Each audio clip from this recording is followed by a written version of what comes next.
have you ever purchased food and then, served it as if you had made it or served it as your own?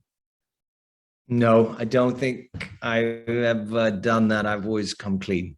Excellent. I think they can see as soon as they walk.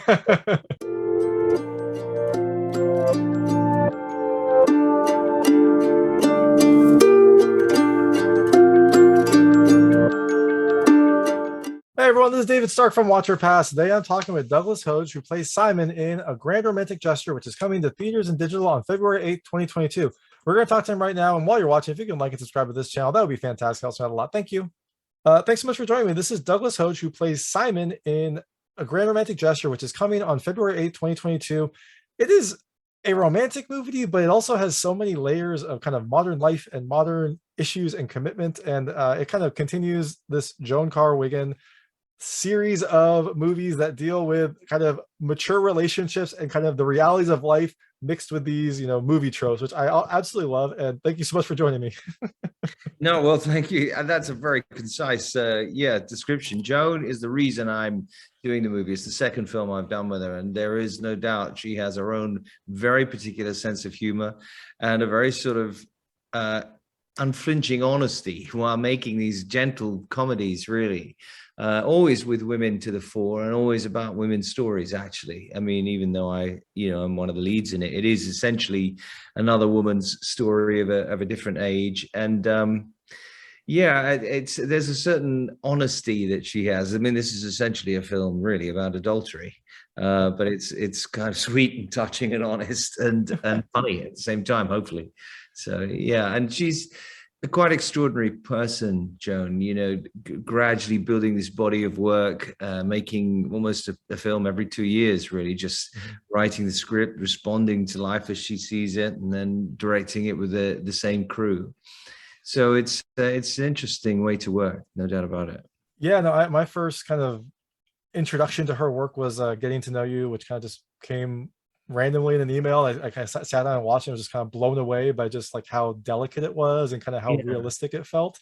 And I know that you were in The Bet, which I haven't seen, but I will watch it. It's available to stream, I think on Vudu, so I'm going to watch that soon just to check that out. But yeah, I love that her stories do seem to kind of have these romantic undertones, but also just take real life into account, because it feels like every one of her characters has some sort of like crisis between like what they want and like the realities of life and their situation and just kind of how our world works. Yeah, I think she's a genuine artist. I mean, she's, responding to the tiny nuances in life and just writing these gentle comedies that do have a lot of honesty to them. And The Bet is the first time I met her, I play a sort of homeless idiot in that, where he stumbles into a restaurant, and the sort of premise is that the woman and the man, she says, I could get anyone to propose to me, however bad they were, whoever they were. And I, at that point, step into the restaurant. And unknowingly, they sort of use me in a very cruel way, really, to just see as a bet between them if I could get to the point where I would propose to her and ask her to marry me. And so there's a sort of brutal aspect to that film, but it's very, very touching. And of course, my character falls hopelessly in love with her. And this film too, as I say, is about, adultery. So there's sort of, there's a harder aspect to it, but it's done with such a respect, I think, for the human lives in it, that it's, Joan herself is a very gentle, quiet, easygoing person. So it's an interesting reflection of her, the way she is. Well, and I love the kind of you do mention a couple times it's about adultery, which it is, but I do love that it's always like you're kind of rooting for the main characters because of their situation, but then also she does a good job of recognizing just kind of like the complications that would lead to. And, like she does a good job of also bringing in the other characters and their other kind of life commitments that impede this kind of wonderful Hollywood type story and always kind of force different perspectives into this kind of telling. So yeah, no doubt. And I mean, sort of acknowledging that not many of us manage to stay making love to the same person for the whole of our lives, and that if you stay open and receptive there is the possibility that you can fall head over heels, and that of course that has enormous consequences, especially as once you get to be grown up. And all of that's there in the film. And yeah, the other partners, of course, very well respected and very well drawn. There's a moment, I think, when I look at my wife, and Joan said to me, that's my favorite in the moment in the film, where there's a look of total hatred. Just where they're stuck, really. They're stuck in these ways of behaving, you know. And I think my character doesn't believe that anything could change, or, you know, he's a romantic, and the films are essentially romantic. And of course, it's all based on Romeo and Juliet. Yeah, and I think that the you know, the feeling stuck, I think, is the correct way to say it, right? Because I think a lot of people do get to that point where they've been in, it's almost like it's the devil you know type of thing. Like, they've been in it for so long, they don't know any other way to do it. And there are a couple different examples of that in this film, not just with the two main couples, but then there's also her daughter, who has her own kind of romantic crisis as well, a very weird romantic crisis, but definitely a romantic crisis. And I think that's, you know, it's always so interesting for her to explore that, because I think that's just something that you don't get to see as much on film. Like, you don't get to see these type of, I don't know, realistic-ish stories with a little sprinkling of absurdity throughout, but the underlying love and the underlying relationship does feel very real. There's there's an aspect of familiarity in all her films, where it's horribly familiar, you know, of people's living their lives. That's very, very well observed, I think. Yeah. So I guess, you know, we kind of danced around the topic, but, you know, what was it about this role and playing Simon that appealed to you? I mean, you're a stage actor, so maybe that was something that was exciting, to be able to dumb down your actual acting ability for this character, or was it just, you know, the chance to work with Joan again, or was, you know, what was it about this character and working with Joan again that really both got of you on them. board? Definitely. I there's something about the way that, I mean, Joan was the inciting factor. I really enjoyed working with her on the first film, and she offered another film, and it was, you know, I thought great. But there's definitely something in the way that she works with the same crew, the actors who are, you know, great caliber people who I didn't know, but they're sort of an ensemble. And also she always films in Sault Ste. Marie and the Upper Peninsula in Canada, and employs local people. So there's something about the feel of making the films that is not dissimilar to theatre. There's an ensemble company. There's a sense that you're all in it, that you're working on it very quietly, and it's a considered piece. And it isn't that you just come in and, you know, have to look a certain way or whatever. That isn't where the emphasis is. It's more about the acting and really the chemistry and the relationships between the people. So there is something that certainly, I mean, I've sort of lurched between theatre and film and TV all my career, and there's certainly something that harks back to the way I understand of theatre.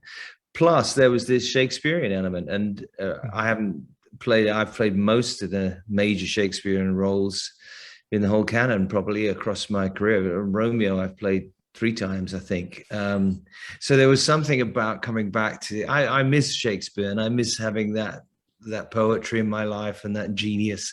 So there was something rather delightful about then the prospect of playing Hamlet at the beginning of the film as an amateur, you know, which wasn't too big a stretch for me, I have to say. But I've played Hamlet when I was 25, 28 maybe, and I just wanted to play it again and again and again, and it was such an enormous piece to excavate, really. I felt I would never get to the bottom of it, and if you were 30 you'd see it in a different way, and 40 in another way, and so there was it was lovely to come back to all those words. Yeah, and I guess it was one thing I kind of danced around it as well. Like, you are a accomplished actor who has, you know, been on the stage and done big productions. So what was it like to now play Simon, you know, small town maybe dad who was just like trying to fulfill his dream, and your guy, you did a good performance, but like, I'm sure it wasn't the caliber of what you could do. So was that fun to kind of play that role as well, to like do Shakespeare in a new light, being an amateur? Was that fun as well? Yeah, I mean, it's an intriguing proposition as an actor, and I mean, I think he has very, very modest ambitions for himself, and stuck is the right word for him. And a lot of the people in the film, they don't really see that their lives can shift, and he doesn't really believe for 1 minute he could ever be a proper actor, but he does respond to the passion and the romance in the stories, and he's probably probably would have been a good actor if he could have, lives go in different ways. And so I think he does respond to the real things that are in the text. And that means that he can accidentally almost act quite well, because he's responding to and he's deeply in love. So he's playing Romeo and madly in love, and everything seems to speak exactly the words, the things that he feels. They're just more articulate ways of saying what he confusedly feels. So that's, it's nice. It's also when I've done the big Shakespeares, they've been at the Royal Shakespeare or the National Theatre in Britain, and they're massive 2,000-seater theatres. It's a different size of performance to just standing in a corridor practicing your lines nervously. So there's a sort of element of film which makes it more intimate. So yeah, it was a nice challenge and good fun. Also, Gina, I know from the British theatre world. I worked on Harold Pinter's work for probably 10 years. And Gina and I have crossed there and worked and read pieces of his work together. I don't think we've ever been on stage together, actually. But so we both had a similar sort of legacy of theatre. I love that you said, that this film makes it a little bit more intimate, because that's one of the things I've always appreciated. Sometimes you'll see like a film rendition of a play, and sometimes like, well, why would I see that, right? Like I'm not in the stage, I'm not seeing like the whole production, but you do definitely get to like be up close and see like the amount of acting that comes through in a performance. Because when you're farther back on the stage, you see kind of the grandiose nature of it, and you see all the pieces come together. But then when you get right up close, like they are doing a full-on performance as well as moving and dancing and singing and kind of kinetically acting as well. And so it's nice to be able to see that in this movie setting, where you can really see like the emotions from the two characters and how they use that to then explore their own growing emotions. Yeah, and it in a way articulates many of their feelings better than they can. But there's a sort of bubbling happiness and underneath it, which is great, good fun. Yeah. No doubt about it. And I think you and Gina's chemistry is kind of crucial in this, kind of like awkward at first and then kind of growing chemistry. And you said that you've been in the same circles. You had worked together before, or was this no? like I think we've worked together in terms of doing sort of poetry readings of Harold's work or fundraisers and things like that in the theatre. But we've never worked on television or on stage together. But we've met. Not unless I'm pretty sure we haven't. Was there anything that you were able to do before to kind of establish that chemistry, or did you just kind of do it sequentially and then the chemistry came as you were both working together, and maybe that was part of the process? Well, there's a great diffidence and awkwardness that they have, which is useful. And also Joan is very sensitive to, it's very, very quiet, intimate sets. It's a small crew, and tries to shoot chronologically. Often you end up shooting the last scene first. She honors that sort of process in the actors. So I think we started with the first awkward meetings and getting to know each other, which coincided with the way we were. So it wasn't too difficult, and that all helps you find something. And a film is fantastic at capturing maybe 1 millisecond where you kind of just fall in love, or something happens. It's that intimate, and that you're some more emanating something than sort of acting it. And so no, it was easy. And of course, Gina's great fun and very, very funny person, and easy to work with. Yeah, the intimacy was fun. Like I think the first moment that you notice it is when you're both acting and you lean in for a kiss. That's part of the play. So like I'm not sure if you were overcome with the play and trying to be the actor, or if you were like maybe seeing this as an opening. But I like how that kind of little window then propelled everything forward, and then that your characters use that performance to then build your own relationship and grow that as the performance kind of grew within you, I guess, is a way to say it. Well, that awkwardness, subsists in any actors, any of those intimate scenes that you have to do. I mean, I've been doing this series, The Great, where in my great fat suit, I turn up and then have to be in bed with someone. And there's always this awful, awkward, apologies and carefulness and sensitivity. And I think if you're an amateur actor and you're standing in front of people you've never met, and then it says in the script, he kisses her, you think, do I do that, or are we just miming that, or how do we do that? How do we even do that? So it's sort of useful trigger into what happens next in the story. And that awkwardness reminds me. So I actually interviewed Joan for Getting to Know You, and she mentioned she screened it for all the people there, and I think she turned to like Natasha Little's husband after, is like, what do you think? It's like, well, it's a great film. It was just really weird, like seeing my wife fall in love with someone like over the course of the movie. Like that was just, I mean, it's a beautiful movie, but that was just weird to see. And I think that it's, probably where some of that awkwardness comes when you're acting as well. My wife hasn't watched this film. And so is that I don't know how to take that answer. Why, really? Yeah. Do I have, it is, it's, you're portraying something, and so there's definitely an intimacy and an awkwardness to the whole thing, which you have to sort of negotiate. Yeah, no, definitely. I'm sure that she will love your performance if she ever decides to see it, maybe after some drinks. Yeah, I mean, I think probably she hated watching me in Black Mirror be white supremacist a bit more, but so there are things you play that are difficult for everyone around you, but of course this is acting, so yeah, that's the job. You mentioned that this was a small crew. Was this filmed during quarantine? Because this type of movie seems like the perfect one to do during quarantine, or at least maybe during the no, it was just before. Oh wow. I remember it. So we didn't have to.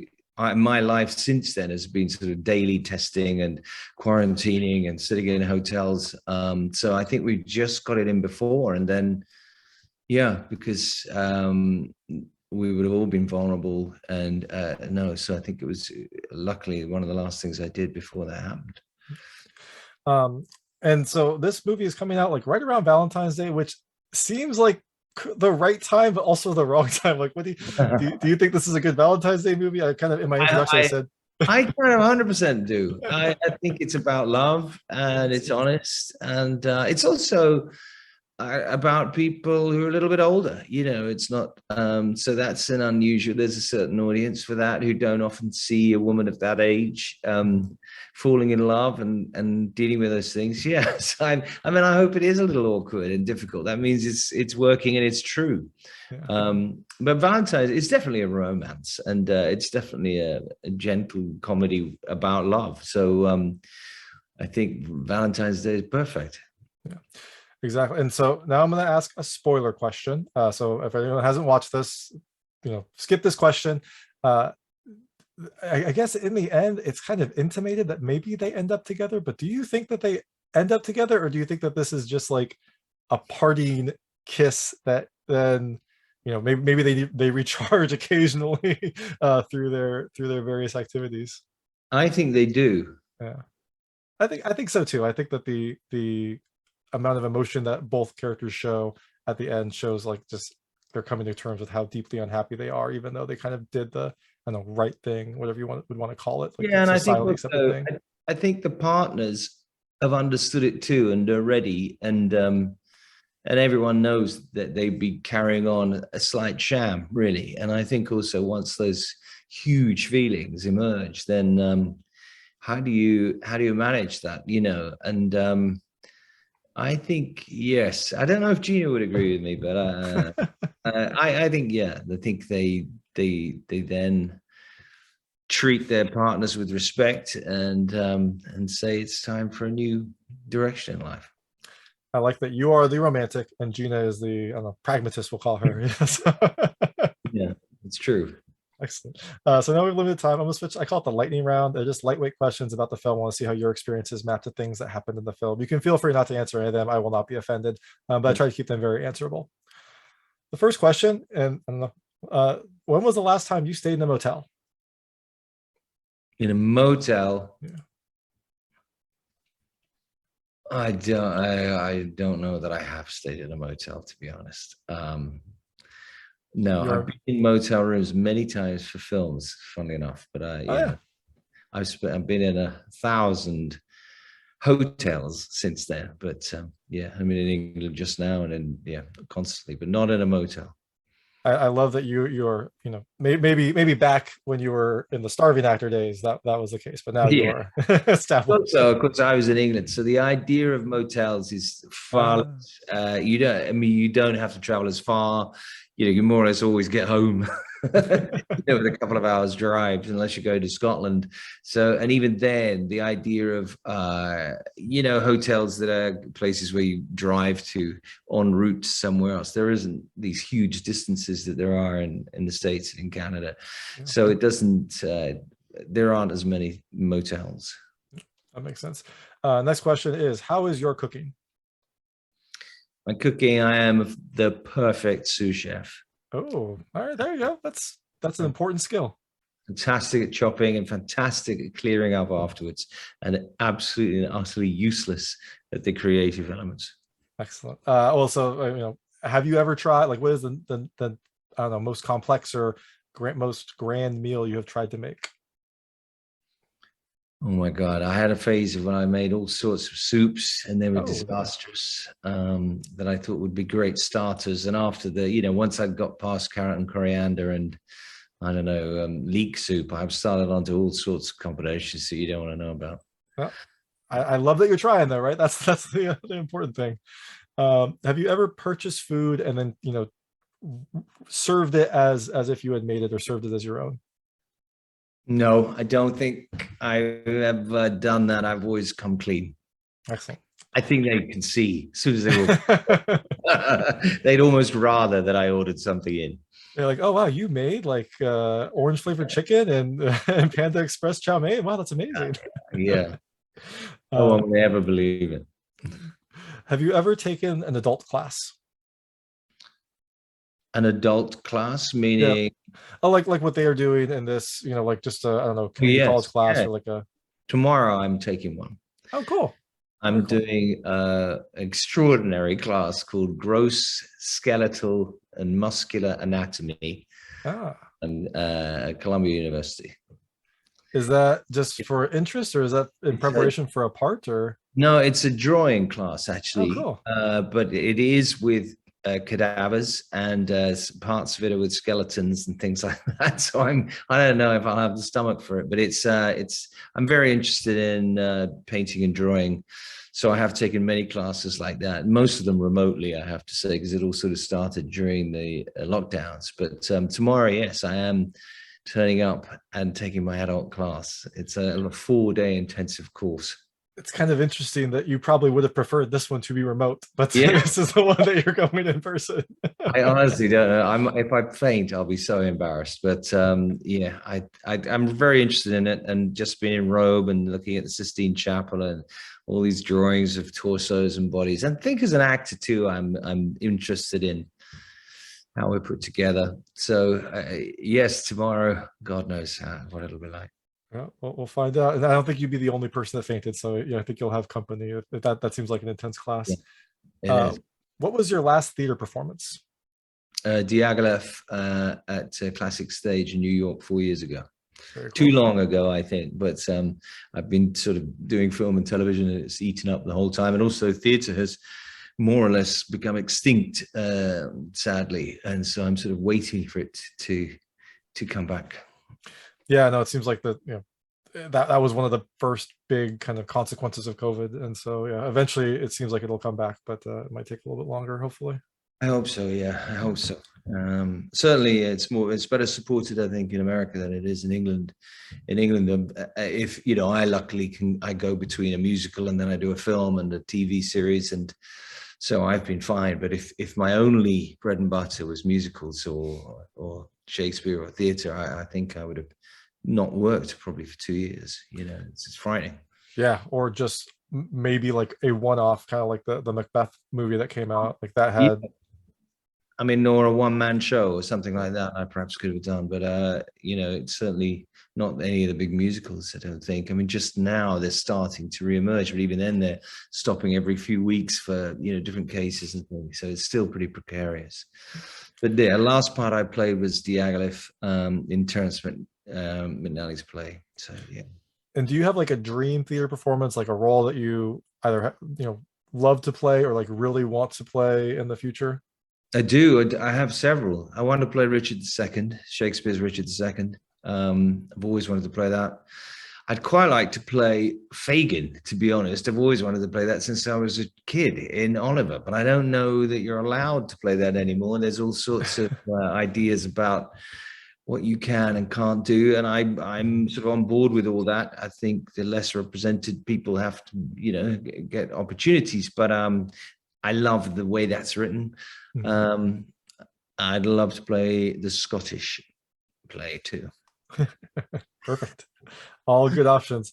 So one of the characters had a secret passion for puppetry. Do you have like a secret talent or a secret passion? It sounds like drawing is one of the is a perfectly acceptable answer, but do you have anything else, or would you like to go with that?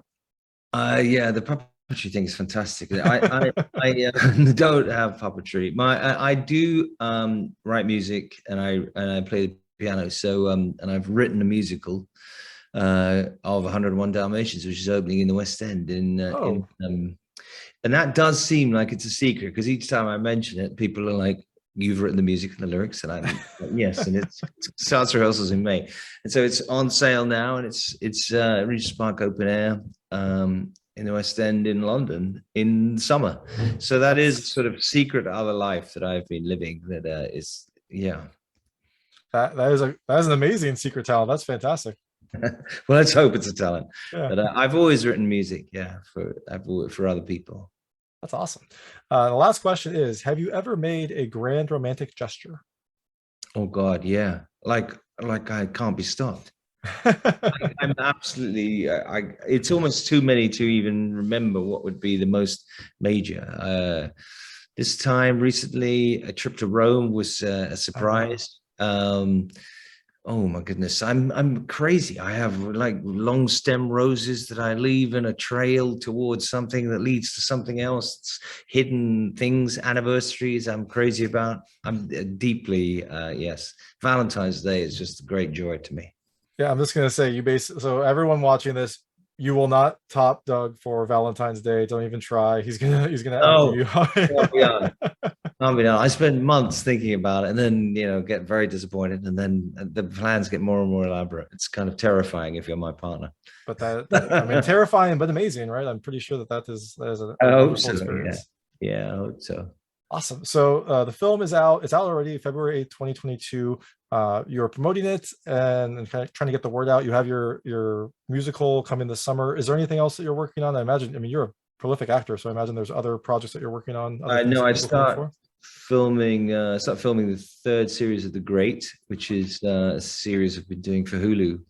So that's I start filming that in summer. So I don't know when that'll come out, probably the end of the year. But yeah, so that's the next big project that I'll be working on. That's perfect. Awesome. So this is Douglas Hodge, who plays Simon in A Grand Romantic Gesture, available February 8th, 2022. Thank you so much for your time. It was a pleasure talking to you. Thank you so much. Lovely to meet you. All right. Pleasure meeting you too. That was Douglas Hodge, who plays Simon in A Grand Romantic Gesture, which is available on February 8th, 2022, just in time for your Valentine's Day or anti-Valentine's Day movie party. If you liked this interview, please like and subscribe to this channel. It helps me out a lot. Make sure all my new content goes straight to you. And please check out my other content. I've got other reviews, interviews, unboxing videos, and recommendations. Thank you.